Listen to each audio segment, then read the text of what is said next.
afternoon. I'm Jamie West from Arizona's Morning News on KTAR, and thank you for joining me for this special roundtable along with ABC15 News anchor Javier Soto. And all week on both KTAR and ABC15, you've been hearing and seeing stories about the real people who actually live and work along Arizona's southern border. And we sent teams of reporters to spend 48 hours on the border, and they have come back with incredible and unique stories to tell. Really, I think everybody you'll speak with today who went down to the border understands the importance of what we're doing here, 48 hours on the border, especially during an election year. But really, everybody came back and our eyes were open to what exactly is really going on at the border, including our two gentlemen here, Jim Cross with KTAR and our Ford Hatchett with ABC15. You guys spent some time with a rancher who is a fifth-generation rancher, has owned that property, a huge property, and sees the immigration issue firsthand each and every day. Yeah. Jim Chilton, like you said, fifth-generation rancher, about 85 years old, self-described cowboy, not a wimp, and he's a character. But he took us on a tour. Ford and myself rode on this. Took 5 hours, probably. Yeah, it was 4 hours, I think, just to get to the bottom half of his property. Yeah, down that cow trail on the side of the mountain, and it was eye-opening from a number of reasons. The migrants that were, on the U.S. side of the border.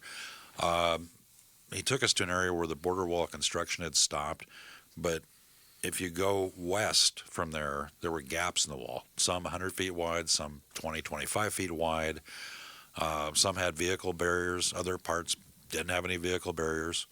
But we saw dozens of migrants from several different countries down there. And he's concerned because of the gaps on the barriers where his property lines up, which is like how many miles would you say? A little over of the 5 border? miles. It's at 5 miles of the international boundary. Right against the border, and the gaps there funnel migrants right onto his property, correct? Yeah, and he was very compassionate toward the migrants.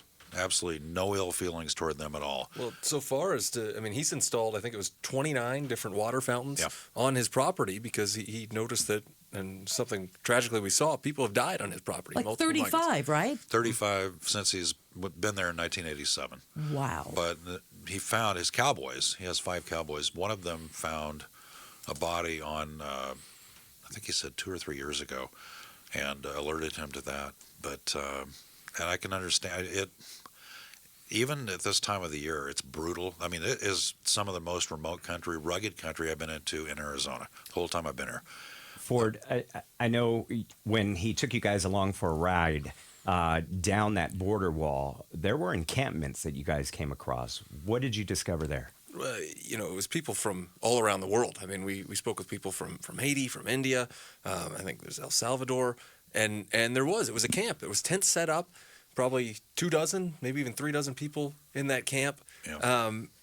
And a lot of them waiting when we first pulled up, hoping that we were Border Patrol, hoping that we would be able to apprehend at least some of the women and children, take them to a port of entry, and then they could begin their claim for asylum, right? They were waiting and hoping to be apprehended. And Jim, I know you were there too and saw it. It really kind of breaks your heart when you see these people who really have no idea where they are. Some of them saying they were told that Phoenix or Tucson was just a couple miles over the hill. Yeah, Tucson's probably 60 miles from where we're at. But the cartels bring them across and say, right over the hill there, and it's not. And, a person in good health, in good shape, to hike out of there would probably take days. And we're talking families, too. You had a lady ask you if you had a baby bottle. Yeah, we were in the truck, and she asked all of us if we just had a baby bottle. That's all she wanted. And then a lot of them asked if we had food or water. As Ford mentioned, they wanted to know if we were Border Patrol or we're going to see Border Patrol. Another thing I'll remember, somebody in the camp said that there were women and a kid walking west towards Sassabee. I think they were looking for food and water, and wanted to know if we could tell them to turn around. And Chilton did, because Sassabee would have been probably 15 miles from where they were at. Well, and at that point, too, as you walk along on that trail towards Sassabee, there are signs, little homemade signs put up that say, hey, you're 22 kilometers away. You're now 18 kilometers away, reminding these folks just how close they are. And it was 3 women and a child. It couldn't have been any more than 8 years old. Yeah. And they've already made quite a trek to get where they are, right? Yeah. Absolutely. And that was the one thing, and we're not crossing over to the other side of the wall, but Chilton, who's lived there for so long, says, everything he hears is that side is really, it's cartels that are kind of operating and dropping folks off at the wall and saying, you're on your own now. They've been paid their sum, and that's that. Go ahead. I'm sorry, you touched on the fact that despite his frustration, he's still sympathetic to what these people are going through. Right. What is he calling for? He wants the wall reconstruction to begin. I mean, to kick off again. He wants that border sealed. He wants technology put in there and sensors. He wants Border Patrol agents to be able to do their job, because right now a lot of them are doing administrative duties because, they're spread so thin that they don't have the numbers on the border. We did not encounter, at least on the border, any agents. Once we came out of Sassabee, we saw a couple. And that was 5 hours. You were on this tour for 5 hours and didn't see one. Well, and logistically, it creates a problem in of itself because it takes 4 hours to get there just through the rugged terrain. So if you're going to start a Border Patrol agent and start their day, right? You need 4 hours to get there and 4 hours to get back. If you're going to work an 8 or a 10-hour day, you're not even going to spend that much time at the border, even if you are assigned just specifically to that stretch. And they're very spread out. Yes. Along the border because of the lack of resources. Yeah, I mean, they've been doing other duties beyond what they are designed to do. He said he hasn't seen a Border Patrol agent on his property in 4 or 5 months, probably. Wow. Really? Yeah. And I saw a note here, Ford, you said that he told you he's been spending his own money to try and reinforce the barriers. How is he doing that? Well, as Jim mentioned, there's a portion where the wall's construction was stopped, and after that, he said it took a few months, and then Homeland Security installed kind of these Normandy barriers. They're really vehicle barriers. He said it was a problem because not only were people coming across there, his cattle were going into Mexico. He had cattle from the other side coming onto his ranch, and so he said he'd spent thousands of dollars reinforcing it with rebar and then a metal pipe. He said the rebar initially he put in, and he would come down and find it bent back to create a path for people again. And that was something we noticed at a fence even on his property. There was a little makeshift gate that would block the way up on the road. And he says every time he drives down there, which is again about once a week to the southern end of his property, that gate's broken open. And he comes out and repairs it himself. How often does he make that drive down to his southernmost part of his ranch? I mean, this is a 50,000-acre ranch, right? I would guess maybe once a week, just guessing. He mentioned it would either be about once a week or once every 2 weeks. So, What you guys spoke with some of the immigrants there. What was their mentality? What were they asking for? Where were they going?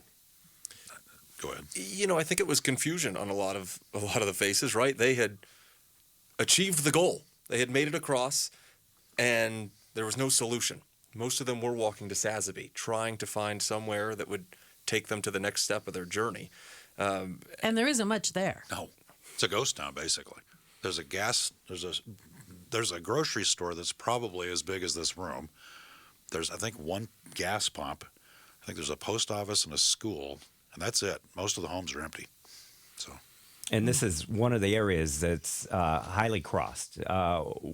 One of the most crossed areas is on the way to Sassabee. Yeah, like I said, it's some of the most remote area I've ever seen in this state. I mean, it's not like, being outside of Douglas or Nogales or the Ajo area or Yuma, San Luis. This is, it's not the end of the earth, but you can see it from there. And folks know, at the end of those border walls where those Normandy barriers are, there are nonprofits that'll come and leave blankets, food, water, knowing that migrants will be coming across. Before we wrap up this segment and let you guys go, and thank you, by the way, so much for sharing your experiences there. What is the one takeaway that of your experience that you would want people to know? I'd just say how complex of an issue it is. Jim's wife, Sue, actually compares it to the old parable of blind folks trying to touch an elephant and figure out what it is. One touches a tail and thinks it's a rope. One touches a leg and thinks it's a tree. And it depends on where you're looking at it. It really are so many different points to this, whether it's the wall or the camps that are there. There's no one-size-fits-all solution is the one thing that I would take away. Yeah, I think takeaway for me was it really puts into clear light how ruthless the cartels are. To dump people in this area at this time of year is one thing. To do this in the summertime is brutal. And the look on their face that we had talked about, it was confusion, it was fear, it was that they had wanted to come to the United States and they were left in the middle of nowhere. So it was an interesting trip down there. KTAR's, yeah. Eye-opening for them as well once they got there. And as you mentioned, there was no solution immediately. KTAR's Jim Cross, ABC 15's Ford Hatchett, thank you so much for joining us and sharing your experience with us. As our roundtable discussion continues here on KTAR about the 48 hours on the border our team of reporters spent recently.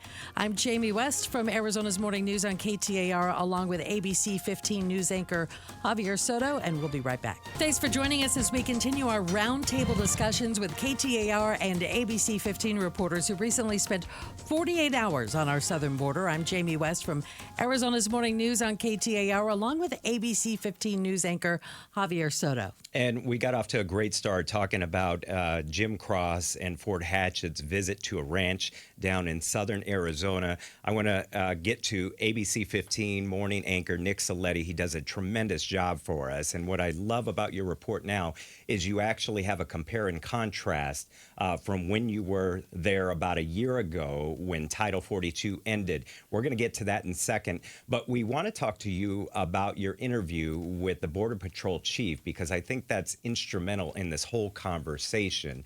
What was that conversation like, and what stood out to you the most about his description about what's going on there at the border? Yeah, so first of all, thanks for doing this, Jamie. We appreciate you hosting us, and we're so thrilled to be able to continue this discussion. Yeah, so you're right, Javi. I sat down with Sean McGoffin, who is the chief patrol agent for the Yuma sector of the Border Patrol. So that is 126 miles of southern border. It stretches from to the westernmost point, the Imperial Sand Dunes. So if you're familiar with the Yuma area, that part stretches into California. And then it goes east pretty much to the Yuma County, Pima County line. And one of the first things I asked, because we hit different points of the border, is, my goodness, the diversity of the terrain that you have to deal with, right? Because the sand dunes literally is sand. And then as you head east, you encounter the Colorado River. And then you get to rockier terrain as you head closer to that Pima County line. And just in talking to him about, well, how do you traverse that and how do you handle that? And they said, well, we have all different kinds of vehicles. Of course, they have boats even that they can use when they're out tracking things or out to interdict different things. I did ask him, point blank, do you think this is a crisis, right? Because that is a phrase that we hear commonly, that this is a crisis at the border. He didn't answer that per se, but what he did say to me is that he is alarmed by what he's seeing, and that he knows other sectors are alarmed by what they are seeing as well. Interesting. And so you actually did a ride along with the sheriff then? No, so we didn't do a ride along with the Border Patrol, but we did a sit down with them. But what we did on our own was we hit different points of the border. Okay. So, or that area generally. So again, did you notice a difference between those different points of the border and the different terrain and the migrants that you may have encountered?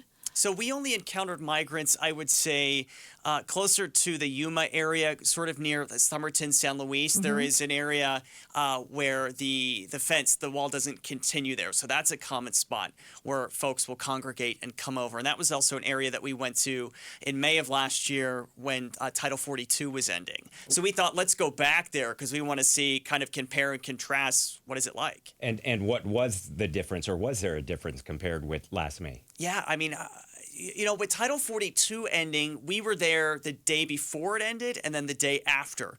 And as you know, and I'm sure a lot of the listeners know, it was like night and day. So right before Title 42. Let's explain Title 42 real quick. Absolutely. So Title 42 was that pandemic-era executive action that was put into place under former President Donald Trump to try to slow down the flow of migrants. And it was seen as a public health order. And that was, at the time, seen as a way to try to slow the spread of COVID. Now, because of the way our immigration system is, it was sort of used as a way to kind of, again, slow the flow of migrants in, right? Because we've been tracking these on-again, off-again surges. But it went away at the end of mid-May of last year because as the pandemic has wrapped up, they felt as though it needed to go away.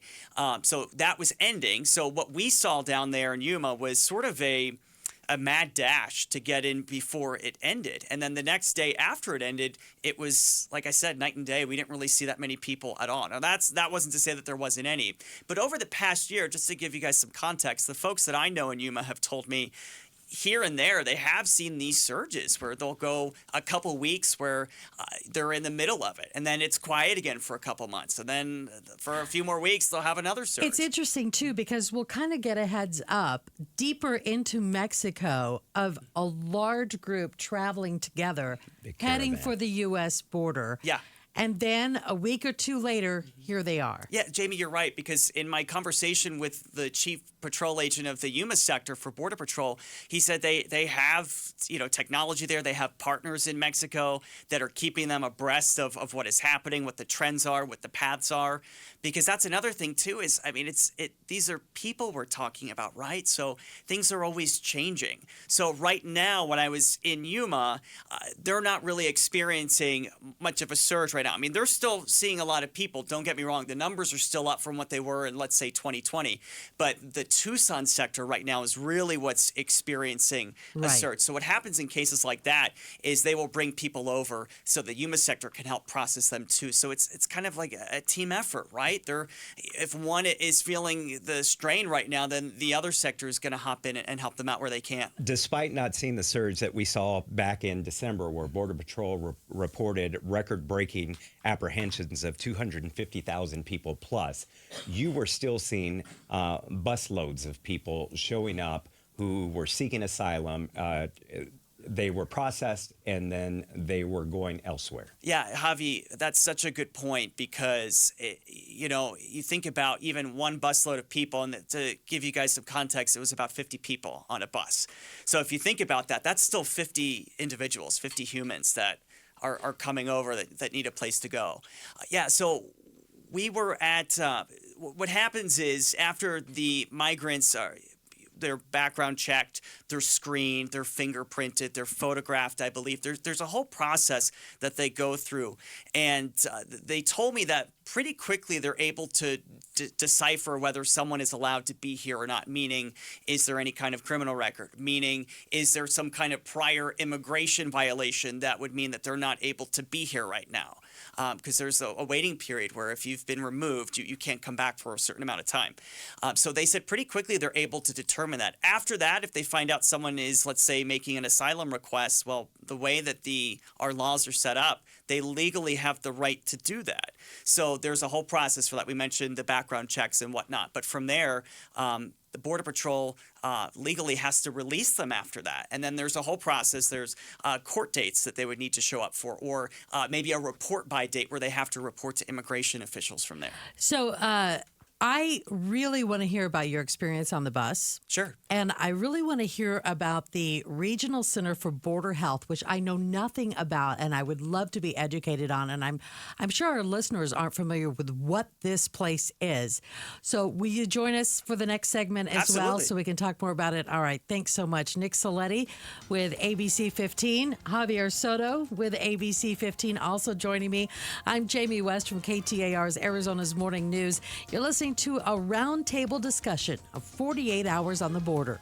Good afternoon. I'm Jamie West from Arizona's Morning News on KTAR, and he is ABC 15 News anchor Javier Soto. So glad you could be here to do this roundtable. Our station's teamed up to bring you a unique look at the border crisis, sending teams of reporters to Arizona's southernmost regions for 48 hours. And you've been hearing and watching their stories all week on our stations. Now, we're digging a little deeper. Yeah, it's important to talk about what we discovered and versus what we're hearing constantly, especially from the political realm. So I want to turn our attention right now to ABC 15 Mornings. Nick Saletti does an incredible job for us. And one of the things that stood out to me about your report when you were talking and focused on the Regional Center for Border Health, because if not for them, once these immigrants are processed, Border Patrol essentially releases them. If not for the Regional Center for Border Health, they'd just be wandering the streets. What is this regional center? Because I am completely unfamiliar with it. In all of the border stories we've covered, this did not stand out. But this plays a very important part. It certainly does. And, Jamie, that's actually for a reason, because I'll get just a little background here. I worked in Yuma about 15 years ago. Okay. So I knew the Regional Center for Border Health. It's in Somerton, which is just outside of Yuma. It's still in Yuma County. But essentially, at their core, it's a network of, they have 17 clinics in rural parts of Arizona. So in Yuma County, I believe in Mojave County as well, different parts of rural Arizona. It was a system of basically health clinics. They have a public health mission, okay? But 3 years ago, when we started seeing these surges, they were approached to establish essentially a transition center, okay? So they've made this transition center. What happens is, after the migrants are, like we said, processed and screened and background checked by the Border Patrol, legally they cannot hold them anymore, so they need to go somewhere. So what the regional center did was they created this transition center where the Border Patrol agents can bring them, and from there they can get food, water. It's not an overnight shelter, but the goal is for the Regional Center for Border Health to then help them book travel arrangements to stay with friends and family as they await this asylum process. And the Regional Center tells me they're not paying for people's flights or anything like that. The migrants are still responsible for that, but they're basically just the next step in the journey to help them get to where they need to be. But to your points earlier, if not for them, these migrants would be released on the streets. And we've seen that in Yuma. We've seen that in other Arizona border towns before. Their background is health. And one of the things you pointed out in your report is they go through a health screening. Yeah, they get COVID tested. Yeah, right. Because even though we're now 4 years into this, COVID is not still totally eradicated, right? So it's important for them to still do that. But Javier, you're absolutely right. At their core, it's a public health mission. So they still want to make sure that they are doing that. And what about the children? What happens with the children? Are they provided a place to continue their education? I mean, I know we've had a lot of unaccompanied minors come across the border, and I'm just trying to figure out what happens with them to try and create some normality in their life until they figure out where they're going and what they're going to do with them. Yeah, because if you think about how disruptive it is for an adult, right? Right. But then you think of this through the eyes of a child. Exactly. And I saw a lot of children. I did not see any unaccompanied, though. What I was seeing were families, but I mean, I was seeing babies. I mean, what looked like infants to teenagers and really everything in between. I think that just depends on where they're going from here. For the folks that were requesting asylum, I'll tell you, for one example, I met a family who was going to Oklahoma, and it was a mom and 2 kids, 2 teenagers. So I don't know what exactly will happen to them from there, but that's another layer to this, right? I mean, there's so many different factors of, what happens when you are, arrive. Do they have a sponsor there or somebody that they have been in contact with? Essentially, yeah. So the idea is that after these folks get released, and then the Regional Center for Border Health helps them get to where they need to go. They provide free busing from Somerton up to Sky Harbor so they can take flights. Obviously, Sky Harbor is a much larger airport than the Yuma airport is, so there's more options. But yeah, they would go to stay with a friend or family. The folks that I would talk to, kind of all of the above. I met one person, we were talking during the break about me on the bus. So I met a gentleman who was from Guatemala, and he was staying with relatives, I think cousins and an uncle in LA. So he was taking the bus up from Yuma to Sky Harbor so he could fly to LA, stay with them as this asylum process plays out. So you got on the bus in Somerton. I did. And you rode with this group of migrants all the way to Sky Harbor Airport. I did, yeah. So it's about a 3.5-hour bus ride. The bus wasn't quite full. It was probably about 30 migrants on there. And just tried to talk to some of them. And I got talking to one gentleman who was about 27. He was coming from Guatemala. And he had left behind his wife and his young daughter. And the reason why he wanted to come here was to work. And I mean, we were hearing it ran the gamut. I mean, a lot of the folks that we spoke to were trying to escape violence and gang activity and the cartels.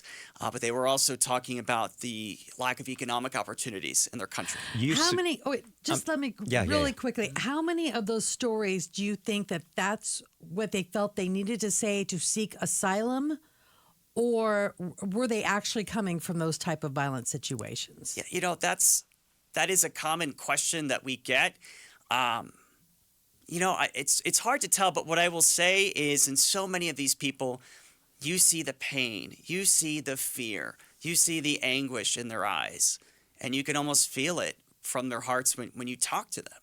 And I know that this is a very hot button issue and there's all different kinds of opinions, but stripping away the politics of this for now and just being a human and hearing these things or talking to people. I met one mom who says she was robbed 6 times in Mexico, or the gentleman that you were talking about on the bus coming from Guatemala. He told me that he didn't sleep for 2 nights because he was shivering so much in the desert that he would go to sleep and he would wake up and just be shaking. So you hear those things and you think about what people are willing to risk. I mean, we've covered this before. People die on this journey. This is a dangerous journey. So you think about what people are willing to risk. And you have to realize that they're doing this for a reason and there's something that they're trying to escape. Go ahead. I was just going to ask you, at any point, did you ask them if they were aware of the controversy of them coming here to the United States and what's being told to the American people here by some folks? Yeah, a couple of them I asked and I said, what would you say to the people who think that you shouldn't be here, or the people upset that, they assume that you're using our resources or something like that. We all hear the jumping rumors to the head of the line using the asylum factor, right? Right.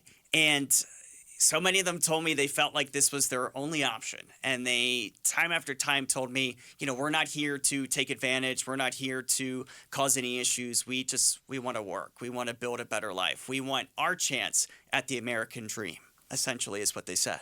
What an incredible experience. Your big takeaway from this, I'm sure it had to be an experience of a lifetime for you to spend that time down there. Yeah, Jamie, I'll say this. I mean, having lived and worked in Yuma before, being here, going back last year, every time I go, you learn something new and you just see every situation is different. No one person is coming for the same reason.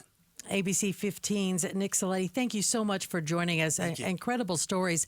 I'm Jamie West from KTAR's Arizona's Morning News, along with ABC 15 news anchor Javier Soto. We are hosting a roundtable on our team effort of sending reporters down to the border for 48 hours, and we're hearing their incredible stories. So keep it here on KTAR. Good afternoon. I'm Jamie West from Arizona's Morning News on KTAR. Joining me for this special roundtable is ABC 15 news anchor Javier Soto. All week, both KTAR and ABC 15, you've been hearing and seeing stories about the real people who actually live and work along Arizona's southern border. We sent teams of reporters to spend 48 hours on the border. They've come back with incredible and very unique stories to tell about what's really happening on the border. And one of them is KTAR's Balin Overstolz. You went down to Douglas, correct? Yeah, KTAR news reporter Heidi Hamel and myself and people from ABC 15 as well. We all went to Douglas, Arizona. And Javier, you went down to Douglas as well, right? We met 2 veterans who have lived their entire lives in Douglas, Arizona. And where is Douglas for people who aren't familiar with Arizona's southern border? It is about 15 minutes. It's right on the border. It's on the southern part of the border. It's right across from Agua Prieta, Mexico. So southeastern Arizona. Southeastern Arizona. Okay. we met these two veterans, and they told the story about what life was like before they had border fencing, when they were kids, and how there wasn't a border that existed because they were just part of Mexico and playing with those kids out in the fields and playing baseball. So basically, there was, you said a barbed wire fence there, but it was just basically marked the line between the U.S. and Mexico, because for the families and the kids living there in those two border cities, there was no line, right, Ballin? Yeah, they even said Hector and Felipe, the two people I spoke to down there, they talked about how when people crossed that line, they didn't think about going into a foreign country. They said when they would go visit Agua Prieta, they didn't think they were going into a foreign country. And when did things start changing for them, and how much has it changed? So the indication we got is it's been a slow dynamic change. How it used to be, going further back to the 50s and 40s, this is going back to their childhood, the dynamic was people would come over for the day, work in the day, and go back home. What has happened, slowly over those decades is that people don't want to come and work for the day. They have longer term plans for when they want to come to the United States, and that puts a strain on communities like Douglas. Douglas, I know that we've talked to the Cochise County Sheriff before, and he's talked about Douglas, not really, there's no bus service. There are no resources to take care of the migrants that are coming into that small town. Well, first of all, I should have you describe what this town is like. It's a very small town, right? Yeah, anybody familiar with Arizona small towns? I used to live in Globe. Towns like that, right? A lot of history, a lot of old buildings. They're beautiful to walk around and look around. But yeah, there's not a lot of services there. Surely, things like, and I should say there is a transportation service, but it's not going to go out of the city of Douglas where a lot of these migrants want to go. So yes, very small scale. It's a town of less than 16,000 people. And to give you a little history, so about 40 years ago, it was known as a smelter town because of the proximity to the mines. When the smelter closed down, that basically erased most of their economy. So this is a city that's hanging on by the thread. In fact, they rely heavily on the cross-border connection, the people coming into Douglas to shop there. They said 80% of their tax revenue is based on Agua Prieta. And the men that you talked to, they said they really were defending the reputation of Douglas and inviting people to come and check it out, right? Yeah, that was one of their biggest takeaways, what they wanted us to know. And first, to go back to what you said, Javier, very quickly about the border being important to the economy of Douglas, they view the discussion of closing the border that we've seen come from some lawmakers, flat out, they see that as a threat because that would devastate a community like Douglas. But going to what you said, Jamie, I'm sorry, can you remind me your question? They wanted to defend their reputation as a border town. Absolutely. That was one of the biggest things they wanted us to take away from that conversation. I know Felipe told me people come down with this perception that they're going to see people running around with guns and drugs out and people moving drugs out in public. If you go to Douglas, you probably won't see migrants, really. And what's interesting is they pointed out they're about 15 minutes away from Bisbee. Bisbee is a huge tourism town, so people come to Bisbee, yet they don't come down to Douglas. And I have to tell you, and I know where we did the interview, the Gadsden Hotel is the most amazing hotel you've seen in the state of Arizona. The stairway is gorgeous and elegant. In fact, they've used it in the Oscars as an Oscar opening years before, but this is an incredible part of Arizona's history. Douglas used to be one of the bigger cities in Arizona back in the early 1900s. Right, in the mining days. Yeah, beautiful buildings. Unfortunately, there's not a lot of business, and most of these buildings are boarded up. Ballin, you glad you visited Douglas and learned a little bit more about some Arizona history maybe you didn't know before? Yeah, I'm incredibly glad, and I really think more people should go check it out. And to say really quick, I grew up in Yuma, so it was kind of a return from home. It was a reminder that border towns are beautiful and diverse and great places. All right. Thank you very much. KTAR's Ballin Overstolz joining us about his visit down to Douglas. And we have plenty more to talk about coming up here on the roundtable with KTAR and ABC15. We've teamed up for a special called 48 Hours on the Border. We sent teams of reporters to the border for 48 hours, and now they are here sharing their incredible stories. And it's just fascinating stuff. Thank you so much. Thank you for joining us as we continue our roundtable discussion with both KTAR and ABC15. We've had reporters who recently spent 48 hours on the border. ABC15's anchor Javier Soto. I'm joined by KTAR's Jamie West from Arizona's Morning News. And I don't know about you, but I've been wowed so far just hearing these stories that have come back. It's so interesting just to sit around and have conversations about these experiences.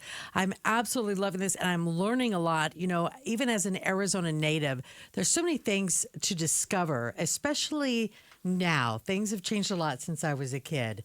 And to hear about the experiences along the border during this crisis and how things have changed has been absolutely fascinating. We are joined by ABC15's Patricio Espinoza. He was one of the only reporters allowed to go into Mexico, approved by the company for obvious reasons, the danger and everything that, that is frightening about crossing that border. But Patricio, you went into Mexico. What did you discover when you went into that country? Yeah, well, first of all, Jamie, Javier, thank you so much for having me here, for having us here. It's a pleasure. It's been an adventure ever since I set foot at ABC 15 only a month and a half ago. They're keeping you busy. And you're an immigrant yourself. I'm an immigrant myself. Okay. Yes, I've been in this country more than half of my life. I came here when I was 17, and I follow the process. I'm a U.S. citizen, and I contribute to our community through journalism. That's my work. So what did you find as you crossed back across the border into Mexico? Well, the first thing that you notice that anyone will see when you cross the borders is you walk in and boom, there it is. There's a line of people that are waiting. And where was this at? This is in Nogales. Okay. So the Nogales is the only port of entry in the entire Arizona-Mexico border where you can actually where if you have an appointment to seek asylum, that is the only port of entry that you can go to. There's about 1,500 appointments that can be made a day throughout the entire U.S.-Mexico border. And whether those are granted or not, that's where you go. So, yeah, that's Nogales, Mexico, Nogales, Sonora.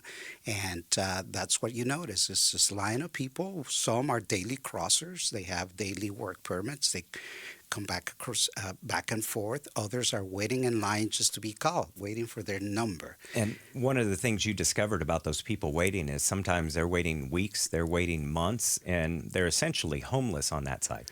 Yes. So what happens is that you get a number. Let's just say you get number 100. And then you keep monitoring that number. So if they are in number 10, you have 90 to go. So you may be able to go to a shelter. There's several in the area. But if you're getting down to, say, number 80, then you know that you're like 3 days away for your number to be called. So you better be there. Because if they say, oh, Senor Javier Soto, are you here? And there's no answer, you got to go back. You got to apply again. But you lose your place. So these people, yes, Javier, they're there. They're waiting sometimes for months and then for days right at the line, often without shelter. And many times these people have come from a very long way away. So it's not like they can just turn around and go home and then come back later. The resources alone, as far as money that would cost and the time as well, especially for those claiming asylum, they don't want to go back home. That's the reason they're here. So what are they doing as they're waiting? Well, imagine that, if I may just go back there for a second to your statement. I met a family from Venezuela. That's about 3,000-something miles. That's where they started their journey back in November. It wasn't until February that they made it. And you don't just jump right over. You have to go through 7 countries, 7 borders. And every time you cross a border, something happens.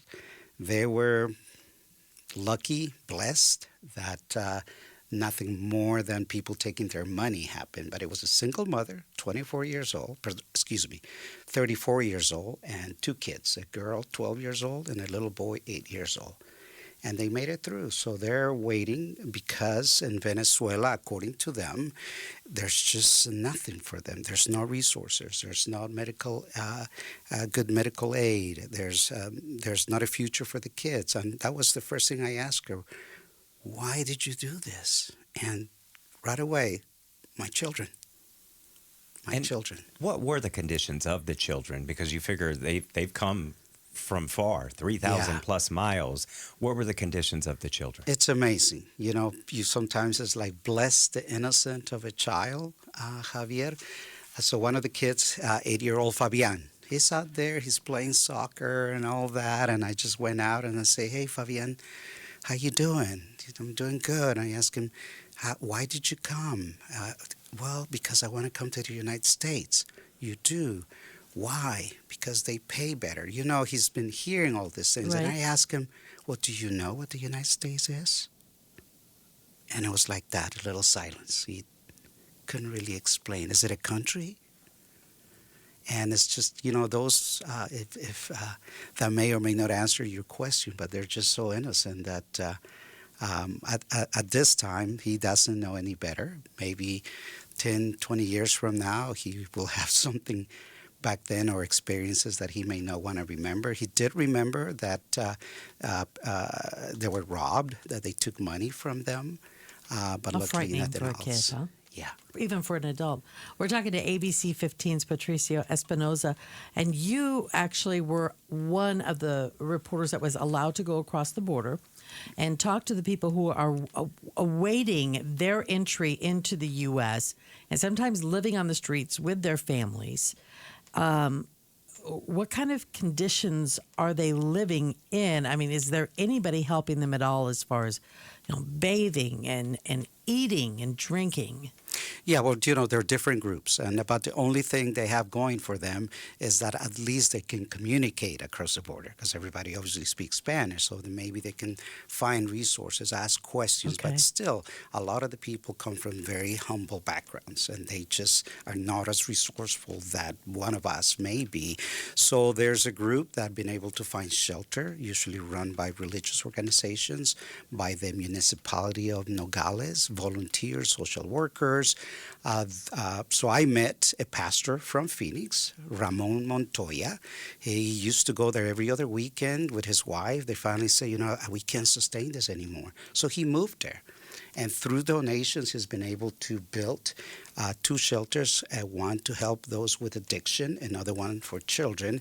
And some of the people that say graduate from these addiction centers, or some people that find healing through his services, they turn out to be volunteers that work at these shelters. The shelter is owned by the city of Nogales, but it is volunteers and this pastor that helps him run them.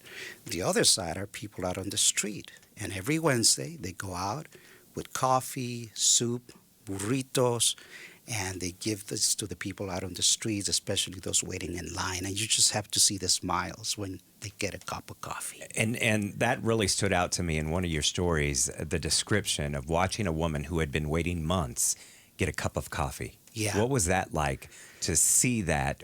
Obviously, she hadn't had coffee, possibly nothing, for days, but that one cup of coffee made a difference. Well, as a reporter, I'm there gathering information, gathering the facts, recording these stories, this people's stories. But there are times, when I was talking to Fabian, I had to take a deep breath because it was just... It's so hard not to get emotionally engaged. And I'm not a father. Human to human, right? But exactly. And that's the situation with this whole thing.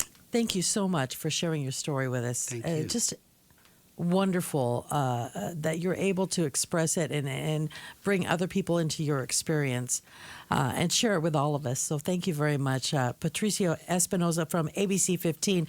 We sent teams of reporters, KTAR reporters and ABC 15 reporters, down to our southern border for 48 hours, and they are sharing their stories with us here on KTAR. I hope you'll stay with us. We'll be right back. And thank you so much for joining us as we continue our roundtable discussions with KTAR and ABC15 reporters who recently spent 48 hours on the border. I'm Jamie West from Arizona's Morning News on KTAR, along with ABC15 anchor Javier Soto. And Jamie, we spent 48 hours on the border, not only ABC15, but also Scripps News. So we covered all of the border. We covered Texas, California, as well as Arizona. And I want to bring in our newest reporter here for ABC15, Lillian Donahue. We are excited to have her. I think I just shared a story with you a second ago. When she started, and I'm talking like weeks into the job, they said, hey, we're sending you down to the border. And when we went into our first meeting, she says, I talked to this person, I got this set up. And I said, oh, okay, Lillian came to play. Let's play. So, Lillian, I know your focus was more economics in Nogales, where Patricio went into Mexico. Yeah. You focused on the importance of that relationship, that cross-border relationship with Nogales. Certainly, right? When we talk about this border, situation, everything going on, there's a lot of talk about security, and that's really important. What's also really important are the two countries that rely on each other. It's a symbiotic dance that Nogales, Arizona and Nogales, Sonora have every single day. I think I put together kind of like a tagline. What is a bus driver, a pallet worker in a warehouse, and a top business executive all have in common? Well, they all have to cross through the DeConcini port of entry every single day for work, or the Mariposa port of entry for work. And it's either they're going into Mexico or they're coming into the United States. And that's the legal aspect of, how these communities rely on these cross-border workers. I mean, thousands of them every single day. There was 10 million people that crossed into the United States alone. We're not even talking those going into Mexico, but into the U.S. alone through the ports in Nogales. That's just showing how important that crossing is and what that kind of relationship looks like between the two communities. And it was really cool having those stories. So why did they do it? Well, a lot of different reasons, right? So economics is the first one, right? So you have people, the bus driver that I talked to, he crosses every single day at 6 a.m. and he makes 3 different crosses with this bus to pay, for his family, to help his family back in Sonora. And obviously that money goes both in the U.S. and Mexico since it's an international company. However, for him, it was a family-related thing. And he's like, I give up my Christmases, I give up my holidays, right? The border doesn't shut down for that kind of stuff. So obviously you have family. Then, I spoke with Joshua Rubin, who's in charge of the Port Authority kind of association looking at all of this. And he's a business executive in the maquila industry. And his side is really interesting. He goes into Mexico to foster those relationships. That's why he does it. He says it's what puts food on his table, and just a lot of those types of stories, those personal stories of folks that use it every single day. He said, what the warehouse worker I spoke with, he has a soccer league, football league down in Sonora that he goes to like twice a week or something like that, just after work. He's in Rio Rico, Arizona. Let me just go take my little commute down. Let's go play some soccer and then come back. So rich stories there about the economy. And there's really so much that I couldn't squeeze into a 3-minute. You said Nogales relies on that cross-border relationship Completely. because 70% of their sales revenue come from Mexico. Yeah, so it's not just the workers themselves, it's the businesses that rely on shoppers to come over. It doesn't take long for you to stand near DeConcini and watch people come in and out with shopping bags. They're coming into the U.S. Some folks, are coming in to get groceries on the U.S. side and go back. I spoke with a man who, his side hustle was to come in the U.S., get groceries, go back into Mexico and make tamales and sell them. And that was his kind of thing. But I also spoke with a business owner who is right across, you can touch the border wall from his front door. And he says the large majority of his customers are Mexican customers that come up. And he relies on that kind of fluidity of the border every single day for his well-being, for his livelihood, for these business that's been here for almost 80 years. And with record numbers of encounters along our southern border in fiscal 2023, how has this changed their lives, or has it? Yes and no is the best way I can explain that. So when I was talking to folks, it was it hasn't changed those lives who are, they have their steady job. They're working it, they're living it. That's kind of what they're doing. Where it impacts folks, though, is when resources for public security end up being pulled to other parts. Nogales has been pretty well insulated because it's so important for our $28.6 billion trade through the port. However, it's our number one trading partner. Completely. Yeah. So Nogales has been pretty well insulated when it comes to resources. There's a lot of resources in Nogales.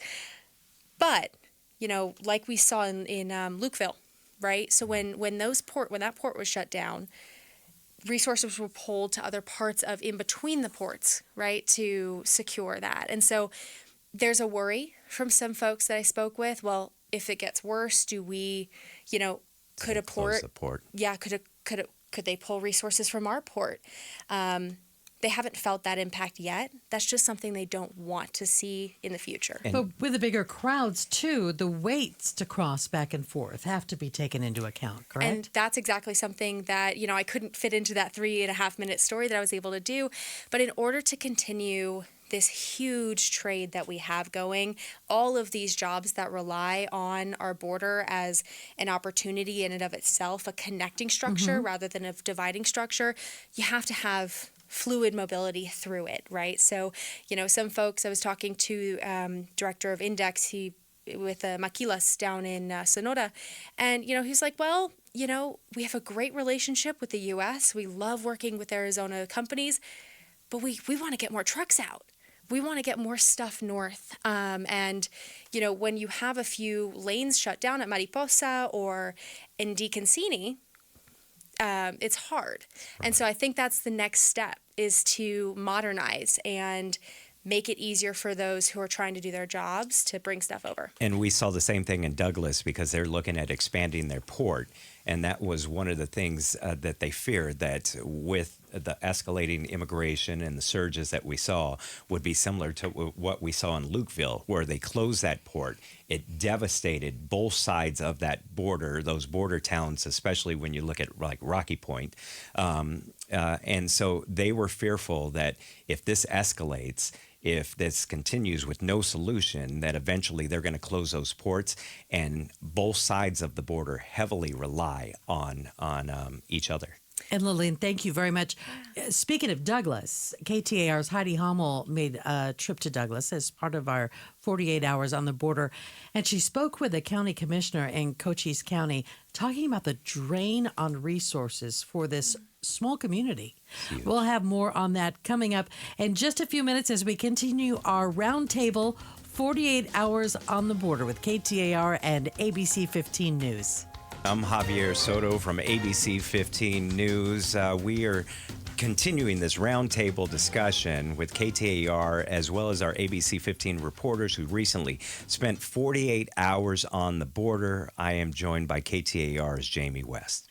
From Arizona's Morning News, I'm so glad you've hung with us here through this roundtable. I mean, it hasn't been hard because this has been just fascinating conversation, hearing about the experiences of our teams of reporters as they spent 48 hours on the border, and sharing their experiences, which is basically going beyond the stories you've been hearing and seeing all week on both KTAR and ABC 15. We wanted to dig a little deeper.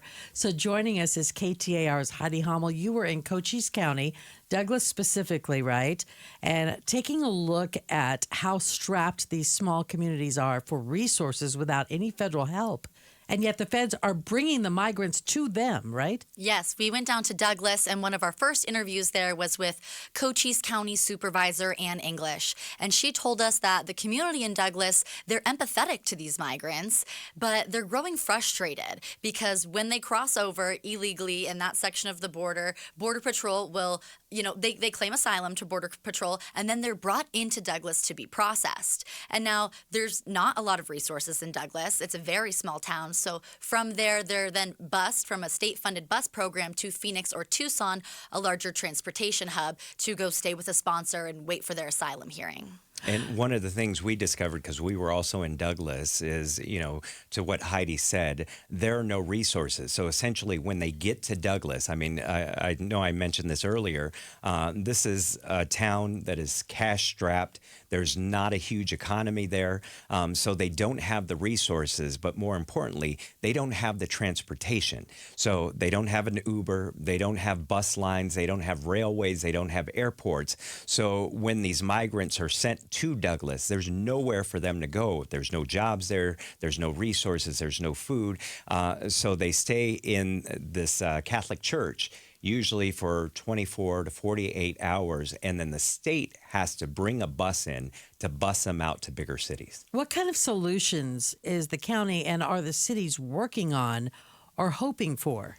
Right now, Supervisor English said she's just worried about funding because, as a Board of Supervisors member, she's in charge of the budget. So she said the bus program, or actually talked to Dima, who's in charge of the state-funded bus program, and it's secure through the rest of this fiscal year. But end of June, unless there's more money, they're worried about, what if those migrants aren't bussed out of Douglas? The community's worried, what if the buses stop coming? And they're relying heavily on nonprofits as well, right? Correct. So from Douglas, a lot of them are brought to Casa Alitas in Tucson. And I spoke to the executive director there, Diego Pina Lopez, and he does a lot of work helping these migrants. But he told me that he receives federal funding, and that federal funding is set to run out April 1st, which is in a few weeks. And after that, Border Patrol will no longer bring the migrants to Casa Alitas in Tucson. They're going to drop them off somewhere around the Greyhound bus station in Tucson. You know what we found interesting, and again, these migrants are being bused to Douglas. But when we were asking, as far as people like jumping over the fence or coming in illegally, they said it typically doesn't happen. That's not to say it doesn't happen at all, but it typically doesn't happen. In fact, when we were there, our ABC15 crew saw 3 men climb over the wall. They were captured. They were taken into custody. But they said that these migrants, they have their specific routes, and they know that if they reach Douglas, there's nothing there for them. So that may be the reason that they're not seeing the influx that other parts of Cochise County are, or other parts of the border are as well. So do they have a plan once this fiscal year ends? No, there's no plan in place right now.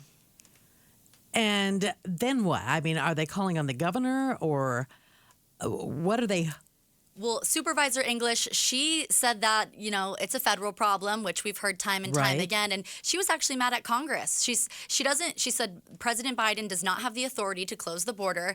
And even if he did, that would be detrimental to the town of Douglas. If you shut down the port of entry, you shut down the economy in Douglas. So she really called on Congress to enact legislation. She was upset that the bipartisan border bill in the Senate didn't pass. It's similar to what Lillian just described Right. in that relationship with Nogales. So The cross-border relationship between Agua Prieta and Douglas is a lot like Nogales, Mexico, and Nogales, very Arizona. important. 80% of their sales tax revenue come from Mexico. So they rely on that. We spoke with a gentleman who is a naturalized citizen. He comes from Mexico. He comes into Douglas to work each and every day. And I asked him, what would happen if they close this port of entry? He said, my life would be devastated. I asked him why he came into the United States to work, and he said, it's simple. He said, the wages are much higher here. Interestingly enough, in contrast to that, we had a gentleman who was a U.S. citizen, is now living in Agua Prieta, sells Mexican treats just on the other side of the border. We said, why did you move into Mexico? He says, I born and raised in the United States. He says, I now have a pension, and that pension goes a lot further Right. if I'm in Mexico. Right. And there are a lot of retirees from the U.S. There are whole colonies, actually. San Carlos, Mexico, and that whole area that are, what do they call them, expatriates? Or On that side, Yeah. I believe so. Yeah, the I believe U.S. so. Retirees that are living down there and enjoying the good life on the beach. But With the margarita in hand. With the margarita in hand. But that is one side, positive side of what we're seeing at the border is the ability for Americans to still travel there and for, the Mexican people to still travel into the U.S. to enjoy vacations or go shopping and things. But the surge of migrants at the border, I mean, you had some numbers for us, Javier, about what? In December alone, and that was the highest monthly total on record. There were 250,000 encounters with migrants crossing into the United States. Now, that dropped in January, according to the Border Patrol, to 124,000. And it was very similar in the month of February, but that was 128,000 plus. But these are the types of numbers that when you see the surge, these are numbers, especially when you look at December, that had never been seen before. And hugely impacting places like Douglas, right, Heidi? Yes, and Diego in Tucson told me that he started seeing a lot more migrants coming to Casa Alitas after Title 42 ended.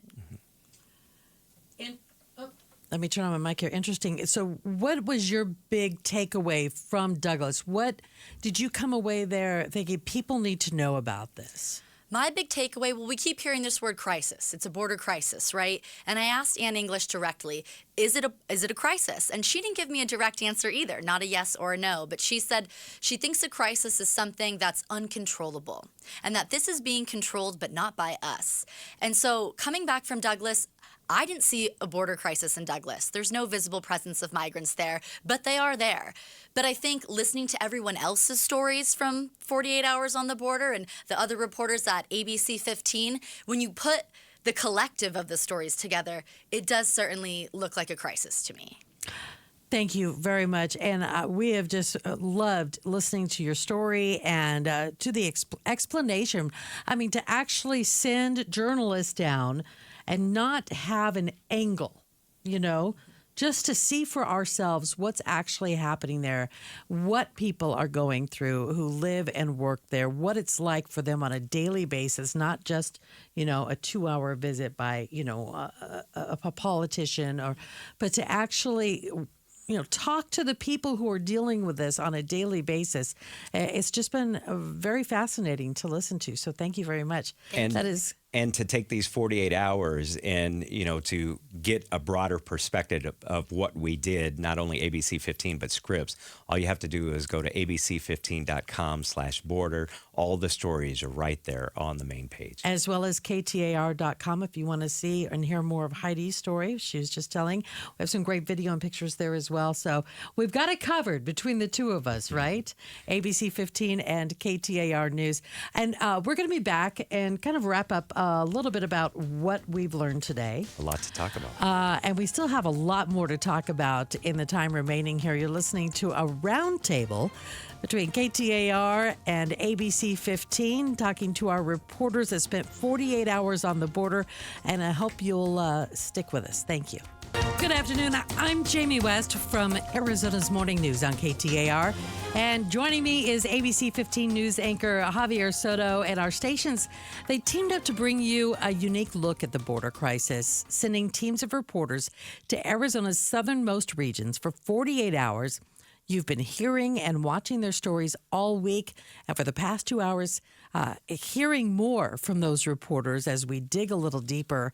And I don't know. I maybe we should send a copy of this to every single one of our politicians. Because if they can't spend 48 hours on the border, we'll let them hear from people who did. And that was one of the things that we heard time and time again from politicians in Douglas as well as residents saying, don't come down here and take a picture. Spend 48 hours on the border, learn what's really going on here, and more importantly, get back to Washington and fix it. They're frustrated. They're all frustrated, even in Douglas, Arizona, where we're not seeing the floods of migrants roaming the streets and the problems that we've seen in other border towns. But they say it takes away from some of their resources, and some of the residents complained it takes away from their tourism where they're trying to build back their town, but people are afraid to come to Douglas. You know, and we have, as we've been promoting this roundtable all week, I had somebody who follows me on social media, and I'm sorry, my voice is about to give out. I've been talking since very early this morning. So I'll just tell you a little bit about her story. She has a relative whose mother owns a market and a beautiful large house and pasture land in this tiny, picturesque village that's on a highway that the cartels use to come to Arizona. So mom is elderly in poor health. She has come here legally on a visa to stay with her daughter, and as they take care of her. But in this tiny little village, the cartel has been slowly taking over abandoned houses, trying to take over her market. They have hired people to try and protect her property and her market and keep the business going. But they're very, very worried about, you know, is she going to have anything to go back to? You know, who is taking over this small town, this little village? And the cartels are trying to. And I know Heidi touched on it briefly. She's the county supervisor mentioned something to the effect, this is not out of control because it is being controlled. Maybe not by us, right, but it's being controlled by the cartel. And speaking with Jim Cross about his visit to that ranch, the rancher said the same thing. I'm a tough 80-something-year-old cowboy, but he's concerned about the cartel, and he says his ranch is surrounded by cartel and feels that people are constantly watching him and watching movement, and they're the ones telling the people, dropping them off right there and saying, hey, you know, Phoenix or Tucson, right up the road, you go down there, when in actuality, you're talking days away if they were to go by foot. And protecting the border is securing the border and figuring out some kind of solution to this. It isn't going to happen in a day. It isn't probably going to happen in the next week or month, maybe even a year, but something has to be done because for years and years, we've been hearing it from political leaders in Arizona, other southern border states, that the federal government isn't doing their job. They've had a long time to try and figure this out. But obviously, the solution is not simple. One of our Scripps reporters took a deep dive into that. This is not a problem that just happened. He went back to George W. Bush. He went back to the late Senator John McCain and how many attempts he tried for immigration reform, and it failed time and time again. Nick Saletti, he was talking about his time in Yuma 15 years ago. Same issue, and they're still dealing with it. So it kind of gives you a broader scope of there's been a problem, maybe not to what it escalated in December when we saw those record-breaking surges, but this is an ongoing issue. At some point, they have to fix it. Every 4 years, every 2 years during an election, it can't be the topic if you're not fixing it. Is there ever any going back to what it was like before? I don't know. The stories that we've heard from the people who've lived there for generations? I doubt that. I doubt that. You know, they were talking decades later where these gentlemen who were veterans and talked about how the peacefulness and how they would cross the border and there was an offense. I think those times are long behind us, possibly because of the cartel, right? And they control that. And they are a well-operated machine. They know what they're doing. In fact, when we were in Douglas, one of the gentlemen was telling us there's a row of houses that face the border. And they said that those were all, and this is not verified, this is from somebody telling us this, but those were all owned by the cartel, and they control what happens on both sides of the border. You know, we're not going to find the answers today, but boy, I sure feel more informed. I feel, and I hope you do too, if you've been listening to this past 2 hours, that you feel a little bit more familiar about what is actually happening along the border and how it's affecting not only Arizonans, but the people who live and work along the border on the Mexican side as well. And I really appreciate your joining us. This has been a roundtable with ABC 15's Javier Soto. I'm Jamie West from Arizona's Morning News, discussing 48 hours on the border. And if you want to check out more about these stories, see videos and pictures, you can do that at KTAR.com. ABC15.com/border. Thanks so much, Javier. Thank you. And thank you for joining us here on KTAR.